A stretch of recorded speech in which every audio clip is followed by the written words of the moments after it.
Assalamualaikum warahmatullahi wabarakatuh. Hai guys, apa kabar? Beberapa hari ini di tempatku sedang sering hujan nih. Gimana dengan tempat kalian? Nah, karena sering hujan itu kok jadi kepikiran bahwa di channel ini belum pernah dibuatin settingan lobber ketika musim hujan. Nantinya saya akan share pengalaman saya selama merawat lobber gacuanku saat cuaca itu sedang ekstrim. Dengan perawatan yang pas, insya Allah nggak hanya lobber jadi gacor tiap hari aja nih, tapi juga insya Allah lebih bisa tahan terhadap penyakit yang mungkin aja bisa sangat berbahaya jika lobber kita itu sampai jatuh sakit. Jadi jangan kemana-mana, tonton terus sampai akhir biar enggak gagal paham. Mari kita mulai sharingnya.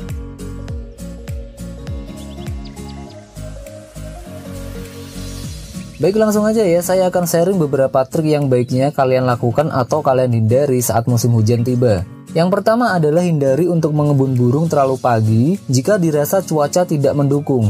Nah, cuaca yang saya maksud di sini tuh bisa karena kabut yang tebal, cuaca mendung, suhu terlalu dingin, atau bahkan sedang hujan. Jika ada beberapa kondisi seperti yang saya sebutkan tadi, baiknya kita tidak perlu mengebun burung meskipun di teras rumah yang ada atapnya.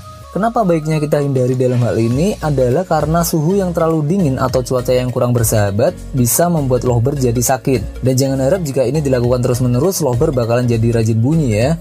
Nah, jika saat itu cuacanya nggak terlalu baik dan kalian tetap ngotot pengen ngembunin burung, ya baiknya jangan terlalu pagi. Silahkan diembun kira-kira pukul 6 pagi aja, itu nggak apa-apa. Daripada nanti ngembun kepagian malah bikin masalah ke lobber gacuan kita. Lalu selanjutnya hindari memandikan lobber jika sekiranya itu cuaca sedang hujan. Sebenarnya ada terapi mandi air hujan, hanya saja saya tidak merekomendasikan dilakukan setiap hari. Jika kalian mau memandikan lobber saat hujan, hindari memandikan saat waktunya itu terlalu pagi atau terlalu sore.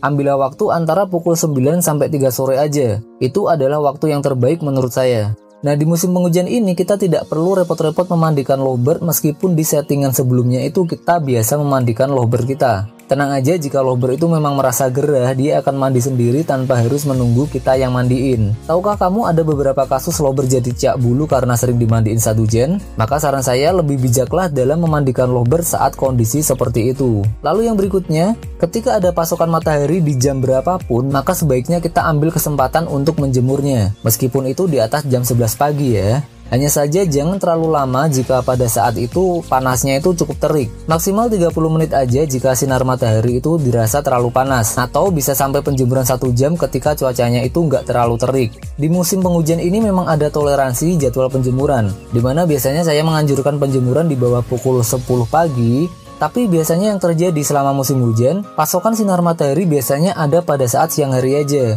Jadi kita harus mengadaptasikan lobber sesuai dengan kondisi lingkungan saat itu. Selanjutnya, pada musim penghujan saya lebih suka setting lobber dengan sistem full crodong, agar suhu dalam sangkar itu cenderung lebih stabil dibanding dengan kita setting ablak. Tapi jika kalian punya ruangan yang selalu bisa tertutup, maka boleh untuk diberikan settingan ablak tanpa krodong. Nah, biasanya jika kita menempatkan lobber di ruangan yang terbuka tanpa krodong itu akan membuat lobber lebih berfokus ke penghangatan tubuhnya. Jadi di kondisi itu dia nggak akan banyak ngekek. Berbeda jika kita menempatkan di ruangan tertutup atau di full krodong. Selama ini sih yang saya pantau, lobber masih sering ngekek setiap harinya. Jadi itulah kenapa saya lebih suka menempatkan lobber di kondisi ruangan yang cenderung stabil suhunya dibanding ditempatkan di ruangan terbuka saat musim penghujan. Selanjutnya kita ke soal makanan ya. Nah, di musim penghujan ini jika sekiranya kalian memberikan porsi makanan harian itu hanya millet putih kiloan, maka saya merekomendasikan memberikan kenarisid dalam menu makanan pokoknya. Jumlahnya itu antara 10-25%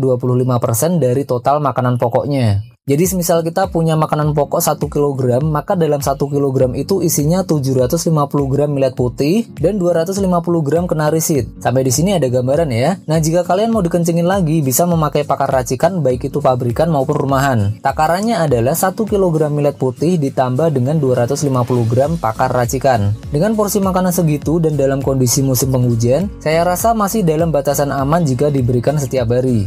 Bahkan biasanya lobber akan cenderung aktif bunyi dibandingkan jika kita hanya memberikan millet putih kiloan aja sebagai menu utama hariannya. Lanjut sekarang kita ke extra fooding. Untuk masalah extra fooding sendiri di musim penghujan ini saya sarankan jangan memberikan porsi terlalu banyak. Berikan jagung seukuran 1 selaruji untuk 2 hari itu juga udah bagus. Jika kita banyak memberikan pasokan sayur ke lobber di musim hujan, biasanya itu kotorannya menjadi terlalu encer. Jadi saya lebih merekomendasikan kurangi extra fooding asal kita konsisten dalam pemberiannya dan berfokus aja ke peningkatan kekencangan pakan pokoknya. Selanjutnya, jika dirasa ada waktu luang dan kebetulan itu kondisi tidak sedang hujan, maka saya sarankan untuk rajin lepas emosi dengan cara di-track dengan lovebird yang berbeda-beda. Ini selain akan menjaga tingkat fighternya, juga bisa sebagai metode pelepas emosi dan stres pada lovebird gacuan kita. Oke, saya rasa cukup untuk tips perawatan lovebird selama musim penghujan. Jika dirasa video ini bermanfaat, silahkan di like dan share sebanyak-banyaknya. Jangan lupa untuk subscribe channel ini, dengan begitu kamu sudah membantu channel ini untuk berkembang lebih baik lagi. Akhir kata, tetap rawat lovebird kalian dengan baik, jangan terlalu berambisi karena hobi itu untuk melepas stres, bukan menambah stres yang baru. Saya Widhi Emporium pamit undur diri, sampai jumpa insya Allah di video menarik lainnya. Wassalamualaikum warahmatullahi wabarakatuh.